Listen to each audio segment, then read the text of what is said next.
मूर्ख शेर और चतुर खरगोश। एक घना जंगल था जिसमें एक बड़ा और शक्तिशाली शेर रहता था। वह बहुत अहंकारी था और हर दिन कई जानवरों को मारकर खा जाता था।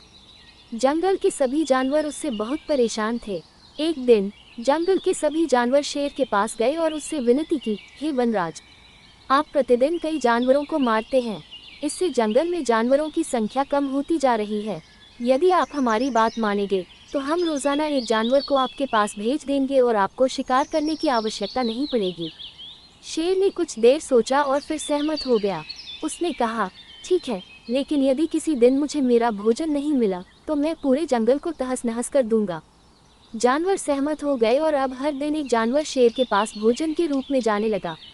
एक दिन एक छोटे खरगोश की बारी आई। खरगोश बहुत बुद्धिमान था और उसने सोचा कि इस शेर से कैसे छुटकारा पाया जाए।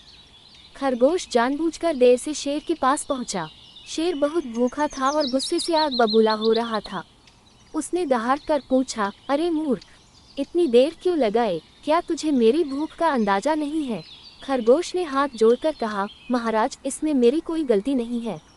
मैं तो समय पर ही आ रहा था, लेकिन रास्ते में मुझे एक और बड़ा और शक्तिशाली शेर मिला।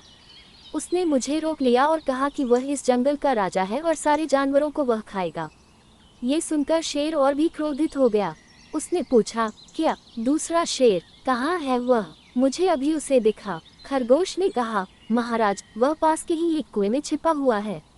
वह कहता है कि वह आपसे भी ज्यादा बलवान है। शेर गुस्से में खरगोश के साथ कुएं के पास पहुंचा। खरगोश ने कुएं के पानी में शेर की परछाई दिखाते हुए कहा, देखिए महाराज, वह रहा दूसरा शेर, वह आपको चुनौती दे रहा है। शेर ने कुएं में झांका और पानी में अपनी ही परछाई देखकर समझा कि यही दूसरा शेर है। वह क्रोधित होकर अपनी परछाई पर झपटा और कुएं में कूद गया। कुआं बहुत गहरा था और शेर उसमें डूब गया। इस प्रकार अपनी बुद्धि और चतुराई से खरगोश ने न केवल अपनी जान बचाई, बल्कि पूरे जंगल को उस अहंकारी शेर से भी मुक्ति दिलाई।